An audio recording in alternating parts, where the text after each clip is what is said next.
Jupiter कर्क राशि में 2 जून 2026 को ट्रांसिट हो चुका है, जिसकी ऑलरेडी मैं वीडियो बना चुकी हूँ सारे असेंडेंट और सारी राशियों की।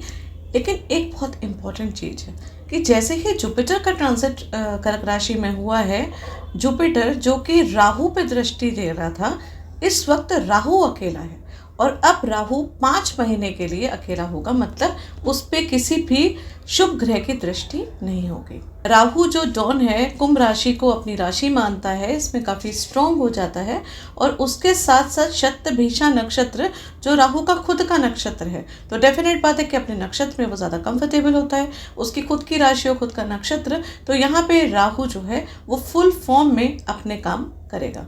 और अब इस वक्त देवगुरु बृहस्पति की शुभ दृष्टि भी राहु को नहीं है, जो कि नियंत्रण रखेगी राहु। आज हम इस वीडियो में बात करेंगे इस खूबसूरत और महापरिवर्तन की, जो कि ट्रांजिट में हो रहा है, हो चुका है इनफैक्ट राहु का। और उसके साथ साथ 30 जून को राहु धनिष्ठा नक्षत्र में आ जाएंगे। तो इस वीडियो में हम बात करेंगे कि सभी राशियों, सभी असेंडेंट पे राहु का ये जो अकेला कुंभ राशि में रहना क्या इफेक्ट करेगा सभी राशि और सभी असेंडेंट के लिए।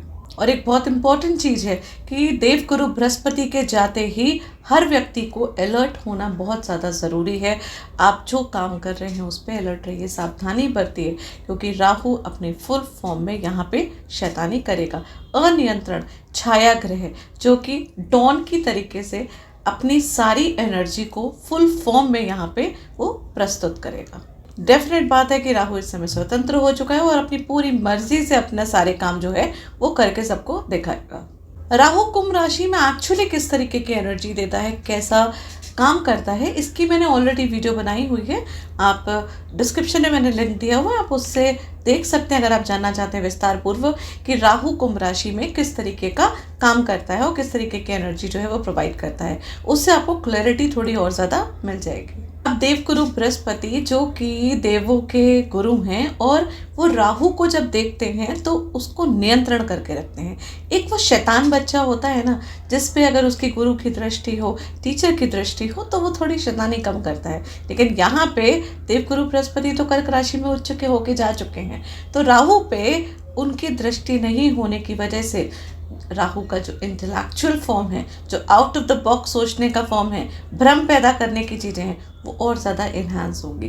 देवगुरु बृहस्पति जब राहु को देखते हैं तो वो नियंत्रण कुछ इस तरीके से करते हैं कि वो राहु को दृष्टि देते हैं, राहु को ज्ञान प्रदान करते हैं, जिससे राहु कोई भी अनैतिकता वाले काम नहीं करता है। इनफैक्ट अपने कर्मों को जो है वो सोच समझ के काम करता है कि उसके कर्म खराब ना हो या किसी भी व्यक्ति। लेकिन जब राहु अकेला होता है तो उसे किसी चीज़ की कोई परवाह नहीं होती है, उसे कोई फर्क नहीं पड़ता किसका क्या नुकसान हो रहा है, उसको जो चीज़ करनी है तो वो तो उसने करनी ही है। राहु जो एक छाया ग्रह है, अनियंत्रण इच्छाएं, महत्वाकांक्षाएं, इन सब का प्रतीक है। उसका कोई शरीर नहीं होता, इसलिए राहु के अंदर अस्थिरता हमेशा देखी जाती है। राहु जो है ना, वो उस पर कोई नियंत्रण नहीं कर पाता है तब वो भौतिक जीवन, माया, इन सब चीज़ों में ना अंधाधुन जो है उसकी स्पीड बढ़ती है। उसको बहुत सारी चीज़ें चाहिए, उसका पेट कभी भरने वाला नहीं होता है, क्योंकि राहु का सिर्फ सर है। उसको नहीं पता कि उसको कोई रोक करने वाला है, उसे कहीं पे नियंत्रण करना है, उसको हर चीज़ चाहिए और पूरी चीज़ें चाहिए। तो यहाँ पे राहु को कंट्रोल करना बहुत ज़्यादा इम्पॉर्टेंट हो जाता है। जुपिटर की दृष्टि उसको मार्गदर्शन देती है कि जो वो इंटेलिजेंट है, उस इंटेलिजेंस को किस तरीके से कहीं सही जगह यूटिलाइज करना। लेकिन जब जुपिटर नहीं होते हैं तो राहु अपनी मर्जी चलाता है। जुपिटर एक दिशा देते हैं राहु को, एक प्रॉपर तरीके की रास्ता बताते हैं, उसका विजन क्लियर करते हैं। लेकिन जब जुपिटर नहीं होता है तो वो एक शरारती बच्चा जिसके सामने बहुत सारे खिलौने हैं और अब वो शैतानी करने के लिए पूरी तरीके से रेडी है। अब उसको कोई रोकने वाला नहीं है, कोई टोकने वाला नहीं है, और उसको ये भी समझ नहीं है कि वो शैतानी करने से उसका क्या नुकसान हो सकता है, क्योंकि उसके अंदर विवेक नहीं है। सबसे ज़्यादा इम्पॉर्टेंट चीज़ ये है कि राहु सूर्य और चंद्रमा को दुश्मन मानता है। तो यहाँ पे ना जिनको वो दुश्मन मानता है उनके साथ अपनी दुश्मनी दिखाएगा, और जिन लोगों को अपना दोस्त मानता है जैसे कि मरकरी, वीनस, इनको वो अपना मित्र मानता है, तो इनके साथ वो मित्रता करेगा। और उसके बाद जुपिटर तो देवगुरु हैं, तो जुपिटर के साथ वो न्यूट्रल रहता है। शनि की खुद की राशि को अपना राशि मानता है, वहाँ भी न्यूट्रल रहता है। मंगल से वो कंट्रोल होता है, लेकिन मंगल की दृष्टि पड़नी चाहिए राहु पे। तो यहाँ पे राहु किसी भी तरीके की कोई भी रिस्ट्रिक्शंस में नहीं है, और बिना रिस्ट्रिक्शन के वो पूरी तरीके से फुल फॉर्म में अपना काम करने वाला है। राहु को तो सिर्फ एक देवगुरु बृहस्पति ही रोक सकते हैं, और अब वो यहाँ से जा चुके हैं। तो ये जो 5 महीने हैं, बहुत ज़्यादा अलर्ट होने की रिक्वायरमेंट है हर किसी को। जब देवगुरु बृहस्पति एक साथ होते हैं राहु के, या राहु पे दृष्टि करते हैं, तो गुरु चांडाल योग बनता है। ये भी एक बहुत पावरफुल योग है। यहाँ पे राहु की इंटेलिजेंस और जुपिटर की विवेक जो है, दोनों चीज़ें मैच करती हैं, और Rahu out of the box सोचने वाला व्यक्ति काफ़ी बड़े बड़े इन्वेंशंस करता है, बहुत हाई पॉजिटिव चीज़ें करता है। लेकिन वो जब कोई चीज़ करता है तो वहाँ पे ये नियंत्रण उसका रहता है कि किसी का नुकसान ना हो। लेकिन इस समय राहु हर वो चीज़ करेगा जिस चीज़ में वो निपुण है, और उसको कोई फर्क नहीं पड़ता कि आपका क्या नुकसान हो रहा है। ये वो लोग ज़्यादा अच्छी तरीके से समझ सकते हैं जिनका राहु लगन में है, या जिनका राहु धनिष्ठा नक्षत्र में है, शतभिषा नक्षत्र में है, और अगर वो लगन में है तो वो डबल काम करता है। ऐसे लोगों के मन में एक काइंड ऑफ अ भ्रम हमेशा रहता है। उनकी एक्सपेक्टेशन इतनी हाई रहती हैं अपने आप से, उनको ऊंचा पद चाहिए, उनको आगे बहुत बड़ा अचीवमेंट करना है, और इसी तरीके की जो मंशा होती है, इच्छा होती है, ये जीवन भर उनके मन में हमेशा एक अभाव रहता है, क्योंकि वो जितना भी आगे बढ़ते जाते हैं वो सेटिस्फाई नहीं हो पाते हैं। ये राहु की क्वालिटी होती है। एग्जैक्टली उसी तरीके का टाइम जो है वो अब ये आ रहा है और आने वाला है, स्पेशली 30 जून के बाद जब राहु धनिष्ठा नक्षत्र में आ जाएगा। वहाँ पे भी राहु कुछ इसी तरीके की एनर्जी हम सबकी लाइफ में लेकर आ रहा है। राहु जो बड़े बड़े देवताओं की, भगवान की, सबकी आंखों में धूल झोंक सकता है। समुद्र मंथन की कहानी में आपने सुना ही होगा, जब वो अमृत पान करने के लिए देवताओं की श्रेणी में जाके खड़ा हो गया, तो फिर मैं और आप, हम लोग क्या चीज़ हैं। तो राहु से बहुत ज़्यादा संभल के रहने की ज़रूरत है। उस एनर्जी को हमें अपने आप में बहुत ज़्यादा कंट्रोल करने की रिक्वायरमेंट है, स्पेशली कुंभ राशि और कुंभ असेंडेंट वालों के लिए, जिनके लगन में राहु आके बैठा हुआ है। क्योंकि राहु यहाँ पे अकेला आ चुका है लगन में, अंधाधुंध काम करेगा। पॉजिटिव भी होगा, ऐसी बात नहीं है कि वो नेगेटिव होगा, बस आपको थोड़ा सा उसको कंट्रोल करके अपने आप को 10 बार सोच के कोई भी काम करना है। इस चीज़ का आपको ध्यान बहुत ज़्यादा रखने की रिक्वायरमेंट है। अब एक तो राहु देव अकेले हैं, उसके बाद 30 जून को वो आ जाएंगे धनिष्ठा नक्षत्र में। धनिष्ठा नक्षत्र मंगल का नक्षत्र है, और धनिष्ठा का मतलब ही होता है धन ही जिसका इष्ट है। तो राहु को ये लाइन बहुत ज़्यादा सूट करती है। राहु को बहुत सारा धन चाहिए, राहु को बहुत सारी चीज़ें चाहिए। तो धनिष्ठा नक्षत्र में राहु जो है वो और ज़्यादा स्ट्रांग होके काम करता है। अब धनिष्ठा नक्षत्र के स्वामी तो मंगल देव हैं, लेकिन मंगल देव की क्योंकि दृष्टि राहु पे नहीं पड़ रही है, तो जब तक उनकी दृष्टि नहीं पड़ेगी तो राहु तो कंट्रोल नहीं होने वाले हैं, और राहु यहाँ पे धनिष्ठा नक्षत्र में फुल फॉर्म में अपना काम करेंगे। मैंने ना धनिष्ठा नक्षत्र की भी वीडियो बनाई हुई है। अगर आप धनिष्ठा नक्षत्र को विस्तार पूर्वक जानना चाहते हैं, आप जानना चाहते हैं कि धनिष्ठा नक्षत्र वालों की क्या एनर्जी होती है, तो डिस्क्रिप्शन में लिंक दिया हुआ है, आप वहां से उस वीडियो को देख सकते हैं। धनिष्ठा नक्षत्र जो है वो वेल्थ का नक्षत्र है, धन का नक्षत्र है। लेकिन धन का मतलब सिर्फ पैसा ही नहीं है। धन का मतलब ये नक्षत्र ज्ञान का नक्षत्र है, भोजन का नक्षत्र है, संपत्ति का नक्षत्र है, समृद्धि का नक्षत्र है, और राहु को यही सब चीजें तो चाहिए हैं। जिस प्रकार ये नक्षत्र धन देता है, संपत्ति देता है, समृद्धि देता है, उसी तरीके से एक और चीज है इस नक्षत्र में, ये बड़ी बड़ी पोजीशंस, बड़े बड़े स्कैम्स। इसी के साथ धनिष्ठा नक्षत्र के अंदर एक और बहुत हाई एनर्जी होती है कि वो दूसरों के फेम को, दूसरों के पोजीशन को, दूसरों के अचीवमेंट को कब्जा भी कर सकता है, मतलब हाथ से छीन भी सकता है।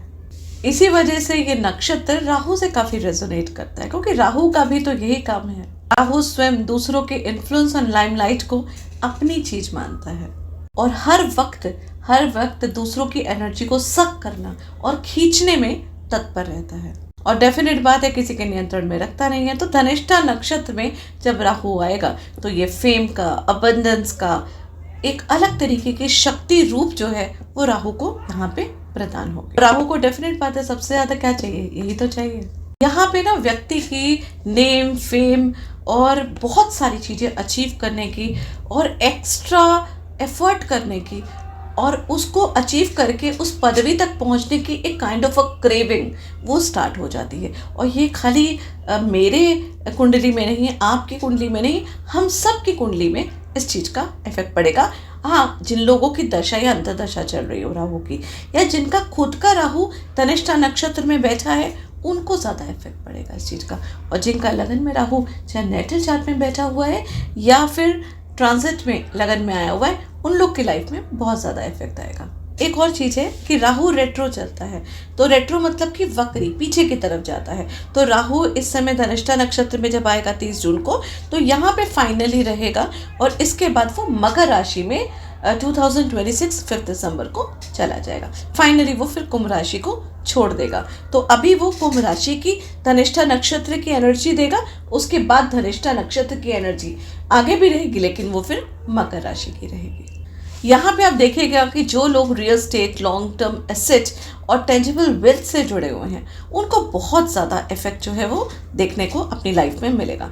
In fact emotional intelligence, public influence और लाइफ के बड़े बड़े बदलाव में आप देखिएगा, जो आप स्मूथली हैंडल कर रहे थे, आप उसमें देखिएगा कि आपके अंदर एक अलग तरीके का ब्रेवरी आएगी, आपके अंदर एक अलग तरीके की क्षमता आएगी कि हर व्यक्ति के, इंसान के अंदर एक एनर्जी जो है वो बूस्ट होगी जब राहु धनिष्ठा नक्षत्र में आएगा। साथ ही यहाँ बड़े बड़े एक्सपेरिमेंट्स, बड़े बड़े इन्वेंशंस, बड़े बड़े प्रोजेक्ट्स भी होंगे और उनकी भी शक्ति जो है वो काफ़ी ज़्यादा बढ़ेगी। राहु के धनिष्ठा नक्षत्र में जाते ही networking, communication skills, commercial agility और ज़्यादा इन्हांस होगी। मीडिया और एंटरटेनमेंट फील्ड में आप देखिएगा कि जो लोग हैं वो बहुत ज़्यादा नाम कमाएंगे और उनकी लाइफ में एक बहुत भारी पॉजिटिव टर्निंग पॉइंट जो है वो देखने को मिलेगा। दुनिया में इनोवेशंस, होप, नए अवसर और प्रॉफिट ट्रेंड्स जो हैं वो काफ़ी ज़्यादा बढ़ेंगे। स्टॉक मार्केट में भी बहुत ज़्यादा अप्स डाउन्स जो हैं वो इस वक्त देखने को मिलेंगे। पब्लिक अटेंशन, करिश्मा, क्रिएटिविटी, नरिशमेंट, इमोशनल रिदम और धन के आनंद लेने की जो क्षमता है वो हर व्यक्ति की बढ़ जाएगी। मतलब यहाँ पे ना व्यक्ति धन कमाने के पीछे तो भागेगा ही, अचीवमेंट के पीछे तो भागेगा ही, लेकिन वो अपने सुख के पीछे भी ज़्यादा भागेगा, उसका आनंद लेने के पीछे भी ज़्यादा भागेगा जब राहु धनिष्ठा नक्षत्र में आएंगे। यहाँ पे लीडरशिप क्वालिटी बढ़ेगी। आप देखिएगा इस ट्रांजिट में आपको फेम के नए मौके मिलेंगे, वेल्थ अट्रैक्ट करने के भी आपके नए मौके मिलेंगे, नेटवर्किंग, कम्युनिकेशन में ज़्यादा ग्रोथ देखने को मिलेगी। लेकिन एक बात ये भी है कि यहाँ पे ग्रीड, शॉर्टकट, लालच, अनएथिकल गेन्स, इन तरफ भी हर व्यक्ति का झुकाव होगा। इसी को हर व्यक्ति को कंट्रोल करना है, क्योंकि राहु है, उसको एथिक चीज़ों का कोई फर्क नहीं पड़ता, उसके लिए नैतिकता इम्पोर्टेंट नहीं रखती है। वो तो कहता है कि मैं भ्रम पैदा करूँगा, अब तुम अपने कर्मों को ठीक कर सकते हो तो कर लो। ये राहु का छल है, बस उस छलावे से हर व्यक्ति को बचना है। धनिष्ठा नक्षत्र जो है उसके अंदर एक क्वालिटी होती है, वो मटेरियल सक्सेस का एक कॉस्मिक चीट कोड होता है इसके पास। मतलब कि एक खाली कैनवस में भी वो एक प्रॉफिटेबल स्ट्रक्चर को, उसको बदलने की क्षमता रखता है और उसको आगे सेल करने की भी क्षमता रखता है। इसलिए चुनाव सिर्फ आपका होगा।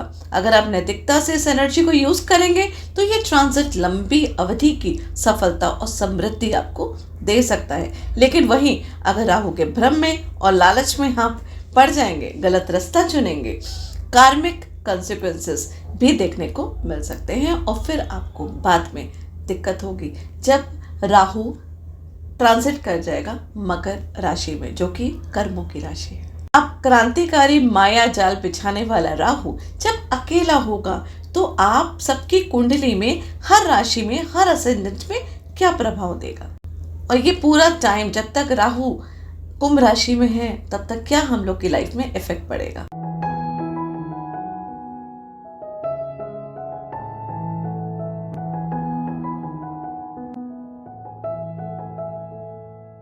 नमः शिवाय, स्वागत है आपका इस चैनल में। अगर अभी तक आपने चैनल को सब्सक्राइब नहीं किया है तो इसे सब्सक्राइब करिए, जिससे फ्यूचर में आने वाले वीडियोस का अपडेट आपको मिलता रहे। कुंभ राशि, कुंभ असेंडेंट, एक्वेरियस राशि, एक्वेरियस असेंडेंट, राहु देव जो आपके प्रथम भाव में बैठे हुए हैं। चलिए जान लेते हैं कि जब ये धनिष्ठा नक्षत्र में ट्रांजिट करेंगे तो क्या इफेक्ट पड़ेगा और 30 जून तक आपको क्या क्या एनर्जी का सामना करना पड़ेगा। एक्वेरियस वालों के लिए तो ये समय सबसे बड़ा फोकस आपके खुद पे होगा, आपकी खुद की पर्सनालिटी पे होगा, क्योंकि राहु आपके लगन में फर्स्ट हाउस में बैठा हुआ है।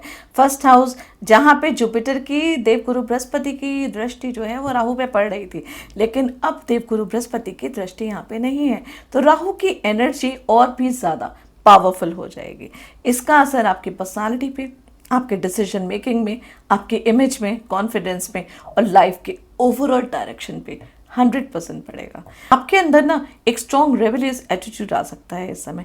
हर जगह ना आप अपनी बात मनवाने के लिए जो है ना लीडर बनेंगे और आपकी इच्छा होगी कि जो आप कह रहे हैं वो बिल्कुल सही है और आप अपनी बात मनवाने में सक्षम भी होंगे।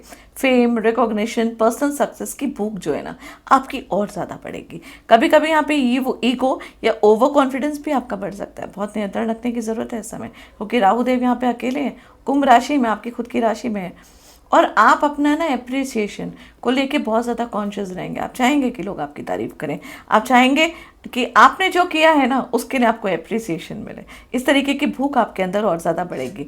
आप कह सकते हैं कि अननेसेसरी आप अपना ध्यान रखना शुरू करें, अपनी पर्सनालिटी डेवलपमेंट करने में लग जाएं, अपनी हेल्थ का भी ध्यान रखें। आपको ना किसी भी तरीके से रहेगा कि एट एनी कॉस्ट आप अट्रैक्टिव लगना चाहते हैं, लोगों को प्रभावित करना चाहते हैं और ये इस चीज़ की ऑब्सेशन जो है ना वो आपके अंदर इस समय ज़रूर आएगी, क्योंकि अब राहु जो है वो अकेले हैं यहाँ पे। सबसे बड़ा क्वेश्चन है, राहु फर्स्ट हाउस में होने पर इंसान कभी कभी अपनी रियल आइडेंटिटी से दूर होकर एक अलग तरीके की इमेज क्रिएट कर लेता है। इसलिए सिर्फ दूसरों को प्रभावित करने के लिए, दूसरों को इम्प्रेस करने के लिए बड़े बड़े डिसीजंस आपको नहीं लेना है। कॉस्मेटिक सर्जरी या अपीयरेंस, अपनी अपीयरेंस को लेके कोई नए प्रोसेस को अपनाने के लिए, कोई मेडिकल किसी तरीके का ट्रीटमेंट कराने से आपको बहुत ज़्यादा बचने की रिक्वायरमेंट है। फेम के लिए किसी भी तरीके का शॉर्टकट आपको नहीं अपनाना है और अपनी अचीवमेंट्स को लेके विनम्र रहना है। सबसे ज़्यादा इम्पॉर्टेंट है कि अब राहु यहाँ पे अकेले हैं, जाती हुई साढ़े साथी है। राहु यहाँ पे बैठ के ना आपको बहुत कुछ देना चाहते हैं। 30 जून तक थोड़ा सा अपनी एनर्जी को संभाल के रखिए, हम्बल रहिए, डाउन टू अर्थ रहिए, फिर देखिएगा कि ये टाइम आपके लिए कितना प्रोग्रेस करेगा। मैंने वैसे भी हर बार और हर जितनी भी मैंने वीडियोस बनाई है सब में बोला है मैंने कि कुंभ राशि वालों, आप लोगों की ना अब सीढ़ी ऊपर चढ़ने का टाइम है। तो डेफिनेट बात है कि ये राहु भी आपको ऊपर ही चढ़ाने के लिए आया है, बस आपको उसकी एनर्जी को समझने की ज़रूरत है। इसकी एनर्जी को पॉजिटिव बनाइए। राहु बहुत पावरफुल एम्बिशियस आपको देगा, उसको यूज़ करिए। किस चीज़ में आपको यूज़ करना है, उसको लीडरशिप क्वालिटी में यूज़ करिए, नई टेक्नोलॉजीज़ को बनाने में यूज़ करिए, इनोवेशन, नए रिसर्च में आप उसको यूज़ करिए। अपने साथ दूसरों की भी ग्रोथ के बारे में सोचिए, खाली अपने बारे में मत सोचिए। टीम बिल्डिंग करने में, कम्युनिटी वर्क करने में, लोग मतलब कुछ ऐसा काम करिए जिससे आपका खाली फ़ायदा नहीं हो रहा है, बहुत सारे लोगों का फ़ायदा हो रहा है। कुछ ऐसा काम करिए जिससे खाली आपका चूल्हा नहीं जले, आप माध्यम बने लोगों का भी चूल्हा जलाने में। आप देखिए, अगर आप इस तरीके के स्किल्स करेंगे, इस तरीके की चीज़ों को आप अपनाएंगे तो आप खुद अपने आप को पर्सनल ब्रांड बनाने में बहुत ज़्यादा सक्षम रहेंगे। यहाँ पे करियर ग्रोथ आपको देखने को मिलेगी। ये time social media, technology, innovation, startups, research, unconventional fields में आप बहुत अच्छा ग्रोथ कर सकते हैं। लेकिन एक साथ ही में याद रखिएगा, शॉर्ट टर्म फ्रेम को से बचना है आपको। लॉन्ग टर्म रेपुटेशन की अलग ही बात होती है। तो कुछ ऐसा काम करिए, कोई भी चीज़ करिए, उसको इस चीज़ को सोच के करिए कि लॉन्ग टर्म उससे क्या बेनिफिट होगा, आपका क्या रेपुटेशन बढ़ेगा, आपके क्लाइंट्स जो हैं, अगर आपके साथ के जो लोग हैं वो आपको लंबे टाइम तक आपके साथ रहें, उस तरीके का कर्म आपको करना है। और जब धनिष्ठा नक्षत्र में 30 जून को राहु ट्रांजिट करेंगे तो ऐसा मान लीजिए कि आप पहले से ही एक सिंहासन में बैठे हुए हैं। ऑलरेडी राहु ने आपको सिंहासन में बैठाया हुआ है। राहु जो हैं वो कुंभ राशि में वैसे ही बहुत ज़्यादा स्ट्रांग हो जाते हैं, शतभिषा नक्षत्र में बैठे हुए हैं, ऑलरेडी पावरफुल है। कुंभ राशि को तो अपना ही राशि मानते हैं। अब वो तो ऑलरेडी सिंहासन में बैठा है, जुपिटर देवगुरु बृहस्पति की दृष्टि भी नहीं है वहाँ पे।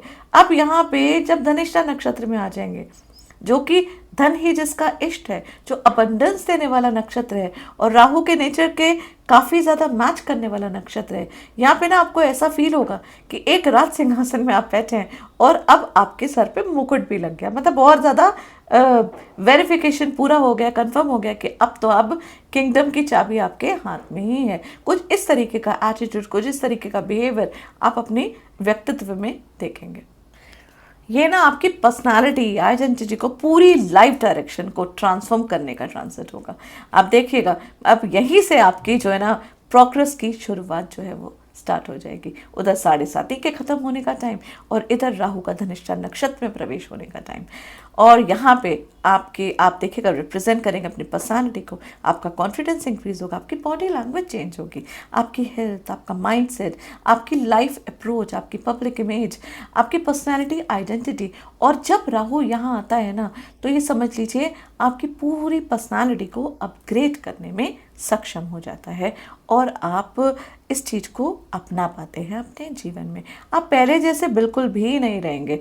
आप जैसे परेशान थे, जैसे आप जो आपकी लाइफ में स्ट्रगल हो रहे थे, जिससे आप काफ़ी नेगेटिव फील कर रहे थे, आप देखिएगा एक अलग तरीके की एनर्जी का बूस्ट आपके मन में होगा। आपका मन यहाँ पे काफ़ी ज़्यादा खुश होगा, आपके अंदर बहुत सारे पॉजिटिव थॉट्स आने शुरू हो जाएंगे। जो पुरानी सोच थी, पुराने डर और सेल्फ डाउट आपको रोक रहे थे, आप देखिएगा राहु यहाँ पे अकेला ना उन सब चीज़ों को तोड़ने के लिए आप आगे बढ़ जाएगा और बस आपको ओवर कॉन्फिडेंस से बचने की रिक्वायरमेंट है। ये ट्रांजिट है ना आपसे एक तरीके से समझ लीजिए कि पूछ रहा है कि आप असल में कौन हैं, आप एक्चुअली आपकी क्या पर्सनालिटी है, और फिर आपको उसका जवाब ढूंढने के लिए मजबूर कर देगा, आपको अपनी वैल्यू ढूंढने पे मजबूर कर देगा, आपको बताएगा, आपको समझाएगा कि आप अपनी एक्चुअल वैल्यू को समझिए। आप क्यों इतना पेसिमिस्ट होके अपने आपको अंडररेटेड कर रहे थे। यहाँ पे राहु आपको ऊपर बढ़ाने में, आपको अपने आप को जानने में ज़्यादा सक्षम रहेगा, आपकी हेल्प करेगा। आप इमेज बदल सकते हैं, आपकी अपनी इमेज बदलेगी, आपकी आइडेंटिफाई रिफाइंड हो सकती है। यहाँ पे आप अपने गोल्स को बढ़ा सकते हैं, आपका कॉन्फिडेंस जो है एक नेक्स्ट लेवल पे आ सकता है। ये एक कंप्लीट पर्सनालिटी रीब्रांडिंग का टाइम आपके लिए रहेगा। धनिष्ठा अबंडेंस का नक्षत्र है और राहु मासस को अट्रैक्ट करने की शक्ति रखने वाला प्लैनेट है। इसलिए जो लोग आपकी तरफ अट्रैक्ट होंगे, आपके इन्फ्लुएंस बढ़ेगा, आप देखिएगा लोग आपकी तरफ आएंगे, आपकी प्रेजेंस पावरफुल होगी, पब्लिक इमेज आपकी स्ट्रॉन्ग होगी, एक अलग करिश्मा और पर्सनल मैग्नेटिज्म आपके अंदर जो है वो आएगा और कई गुना ज़्यादा बढ़ेगा, कई गुना पावरफुल आपको खुद को महसूस होगी। ये सब चीज़ें लोग है ना आपको नोटिस करना शुरू करेंगे, आपकी बातें प्रभावशाली होंगी, पब्लिक स्पीकिंग हो गई, अगर आप कंटेंट राइटर है, अगर आप कहीं पे भी आप काउंसलिंग करते हैं तो वहाँ पे आपकी वाणी जो है वो बहुत ज़्यादा प्रभावित होगी और लोग आपकी रिस्पेक्ट करेंगे। राहु फर्स्ट हाउस में ना एक काइंड ऑफ अ हीरो की एनर्जी देता है। हीरो आपको है ना एक ऊपर सिंहासन में चढ़ा देता है। ये कहता है कि मैं सब चीज़ें कर सकता हूँ और मैं लीड करूँगा, मैं अलग हूँ, मैं बहुत कुछ कर सकता हूँ, मेरे अंदर बहुत अच्छी एनर्जी है और मेरे अंदर मतलब एक अलग तरीके की पावर है जो कि नॉर्मल लोगों के अंदर नहीं है। और इससे कई बार व्यक्ति ऑब्सेस्ड भी हो जाता है, ओवर कॉन्फिडेंस में भी आ जाता है। तो बस आपको है ना अपने आप को पहचानना है, राहु के छल में नहीं आना है, उसके छलावे में नहीं आना है, बस उसकी पॉजिटिव जो चीज़ें हैं जो कि आपके अंदर वो लाएगा उसको लेकर आना है। अपने विजनरी लीडर बनना है, आपको इन्फ्लुएंशियल बनना है, आपको पब्लिक फिगर बनना है, उसके रूप में आप अपने आप को स्टेब्लिश कर सकते हैं। जो लोग लीडरशिप रोल, बिजनेस या पब्लिक फेसिंग करियर में हैं उनके लिए तो सीरियसली बताऊँ ये बहुत ही अच्छा समय होगा। इनफैक्ट ये ना फ्री विल और डेस्टिनी का संगम एक तरीके से देख सकते हैं। इस ट्रांजिट का ना सबसे बड़ा लेसन यही है कि डेस्टिनी अपॉर्चुनिटीज़ देगी लेकिन डिसीजन आपको खुद को लेना होगा। तो आपके सामने ना कई रास्ते खुलेंगे, यहाँ पे कई सिचुएशन में आपके पास आएंगी, बहुत सारी चीज़ें आपके पास आएंगी जो आप चूज़ कर सकते हैं। अब डिपेंड आपके ऊपर करता है कि आप किस चीज़ को चूज़ कर सकते हैं, एथिकल चीज़ को या अनएथिकल चीज़ को, इंटीग्रिटी को या शॉर्टकट को, ग्रोथ को या ईगो को। चॉइस आपकी होगी और यहाँ पे सब कुछ आपकी चॉइस पे निर्भर करता है। असली कैरेक्टर जो है आपका यहाँ पे टेस्ट होगा। ये बहुत बड़ा टेस्टिंग पीरियड रहेगा आपके लिए। इसलिए आपको बस सिंपल सी चीज़ पे बोलूँ, आपको है ना बहुत ज़्यादा हवा में नहीं उड़ना है। राहु उड़ाएगा, राहु आपको बहुत ज़्यादा ब्रेव करेगा।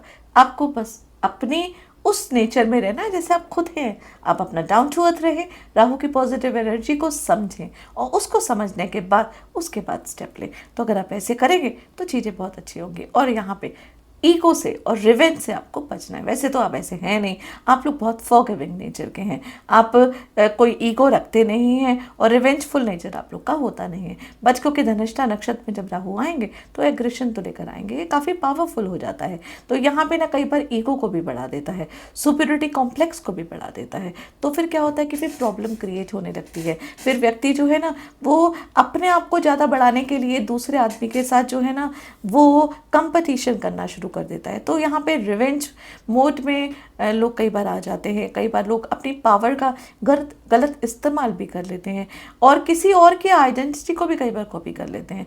तो सिर्फ फेम के लिए आप कुछ ऐसा डिसीजन मत लीजिएगा कि आपको किसी के सर पे पैर रख के आगे नहीं बढ़ना है। आपको अपने आप को एक एथिकल तरीके से, एक नैतिकता से आपको आगे बढ़ना है। अगर आप वो चीज़ करेंगे तो फिर काफ़ी सही रहेगा आपके लिए। आपको बस उस पावर का मिसयूज़ नहीं करना है। आपकी ओरिजिनलिटी ही आपकी सबसे बड़ी ताकत है, क्योंकि वही हमेशा आपके साथ रहेगी। आपका जो अपना नेचर है वही आपके साथ हमेशा रहेगा। नेम, फेम और रिकॉग्निशन के लिए बहुत ही ज़बरदस्त योग है ये। तो राहु धनिष्ठा में जब आता है तो व्यक्ति का फेम बढ़ता है, रिकॉग्निशन बढ़ती है, पब्लिक इमेज जो है उनकी काफ़ी विजिबल होती है, सोशल इन्फ्लुएंसर जो है वो काफ़ी ज़्यादा आपके साथ जुड़ते हैं। ये काफ़ी ज़्यादा स्ट्रॉन्ग टाइम है उन लोगों के लिए। लोग है ना आपको एक नए रूप में देखना शुरू कर देते हैं, लोग आपकी रिस्पेक्ट करना शुरू कर देते हैं, आप पे ट्रस्ट करना शुरू कर देते हैं। तो वो ट्रस्ट आपको बना के रखना है, क्योंकि आपका नेचर के विपरीत है कि आप किसी का ट्रस्ट तोड़ें। तो आपको व्यक्ति का ट्रस्ट बनाए रखने के लिए अपने कॉन्फिडेंस को ओवर कॉन्फिडेंस में कन्वर्ट नहीं करना है। और ऐसा होगा ना, देखिएगा आपकी पर्सनालिटी कुछ इस तरीके से चेंज होगी कि उससे कई लोग हैरान भी होंगे, कई लोग अचंभित भी होंगे कि ये व्यक्ति इतना आगे भी बढ़ सकता है, इतना आगे भी निकल सकता है। मतलब इस तरीके की आप सोचिए कि ऐसी एनर्जी आपकी लाइफ में आ रही है। That's a very positive thing for Aquarius राशि एंड एक्वेरियस असेंडेंट। तो एक तरीके से मुझे तो इस चीज़ को सुन के और देख के बहुत ज़्यादा खुशी हो रही है कि फाइनली एक्वेरियस के लिए चीज़ें जो हैं वो प्रोग्रेस की तरफ जा रही हैं, पॉजिटिविटी की तरफ जा रही हैं। लेकिन असल में ये आपका ट्रांसफॉर्मेशन का ही रिजल्ट होगा। तो ये टाइम जो है ना आपको ट्रांसफॉर्म करने का है। बस आपको अपने आप को पॉजिटिव तरीके से ट्रांसफॉर्म करना है। रिलेशनशिप को यहाँ पे बिल्कुल भी इग्नोर मत करिएगा, ये बहुत ज़्यादा इंपॉर्टेंट पॉइंट है। क्योंकि जब राहु फर्स्ट हाउस में आता है तो व्यक्ति कहता है मैं ही सब कुछ हूँ, मेरी इंपॉर्टेंस का है, मेरी खुशी का है, मुझे कब क्या अच्छा लगेगा। वो क्या होता है कि एक्वेरियस का इस तरीके का नेचर नहीं होता है। वो सेक्रीफाइस पे बिलीव करते हैं, वो दूसरों की तरफ ध्यान देने पे बिलीव करते हैं, दूसरों के लिए जीने पे बिलीव करते हैं। लेकिन जब राहु अकेला यहाँ पे होगा तो वो मैं पे ज़्यादा जाएगा। और क्योंकि सप्तम भाव में केतु बैठा हुआ है तो वो सामने वाले व्यक्ति की तरफ थोड़ा कम ध्यान देगा, उसका फोकस कम रहेगा। तो यहाँ पे ना आपको अपने पे फोकस करना है, लेकिन उसके साथ साथ सामने वाले व्यक्ति के बारे में भी सोचना है। ये आपको अपनी एनर्जी को थोड़ा सा बैलेंस करना पड़ेगा। अपनी एम्बिशंस को बढ़ाइएगा, लेकिन अपनी पर्सनल ग्रोथ के लिए इट्स गुड, प्रायोरिटी हो सकती है। लेकिन रिलेशनशिप के दौरान आपको उन रिश्तों को इग्नोर नहीं करना है, क्योंकि ये टेंडेंसी धनिष्ठा नक्षत्र में जब राहु आते हैं तो दे सकता है। तो अपनी ग्रोथ और रिलेशनशिप दोनों को साथ में लेके चलिए, बैलेंस करके चलिए। पार्टनरशिप को सेकेंडरी मत बनाइए, उसको भी प्राइमरी रखिए जैसे आप हो। तो यहाँ पे मैं पे काम नहीं होगा, हम पे अगर आप काम करेंगे तो चीज़ें आपके लिए ज़्यादा पॉजिटिव रहेंगी। कम्युनिकेशंस जो है वो हमेशा मेंटेन रखिए, चीज़ों के अंदर ट्रांसपेरेंसी रखेंगे। बात करके चीज़ें जो है वो सॉल्व हो सकती हैं, तो बात करिए। कोई भी चीज़ है वो बेटर है कि आप अपने आप इल्यूजन क्रिएट करके अपने मन में किसी तरीके का भाव रखें, किसी के लिए मिसअंडरस्टैंडिंग पैदा करें। उससे बेटर है कि अपनी बात आगे से व्यक्त करें। व्यक्त करके जब चीज़ों को करेंगे तो चीज़ें डेफिनेटली वो सॉल्व हो जाएंगी।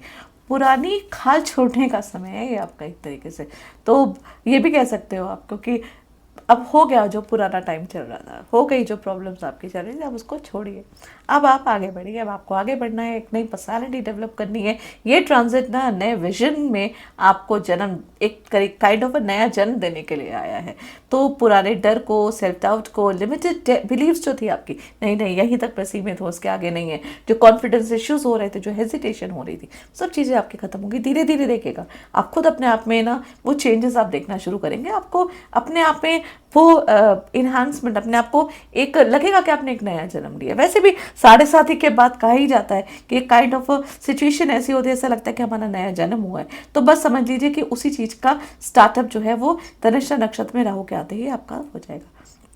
तो यहाँ पे आपका कॉन्फिडेंस बढ़ेगा, लीडरशिप क्वालिटी आपकी बढ़ेगी, रिकॉग्निशन बढ़ेगी, लेकिन प्रिकॉशन तो आपको लेने ही पड़ेंगे। तो कुंभ राशि वालों कुछ प्रिकॉशंस है जिनका बहुत ज़्यादा ध्यान रखना है आपको कि कोई भी बड़ा डिसीजन करने से पहले कम से कम 5 बार सोचें। बिल्कुल भी हवा में बात ना करें, बिल्कुल भी ओवर कॉन्फिडेंस पे मत रहें, क्योंकि वो आपके लिए दिक्कत कर सकता है, आपकी रेपुटेशन को ख़राब कर सकता है। ये टाइम आपको है ना अपने आप को ब्रांड बनाने का है, अपनी पब्लिक इमेज को डेवलप करने का है, ना कि किसी भी तरीके की नेगेटिव छाप अपने लिए छोड़ने का है। तो कम से कम 5 बार चीज़ों को सोचेंगे, अच्छे से मनन करेंगे, उसके बाद लेंगे। जल्दबाजी में कोई भी स्टेप नहीं लेना है।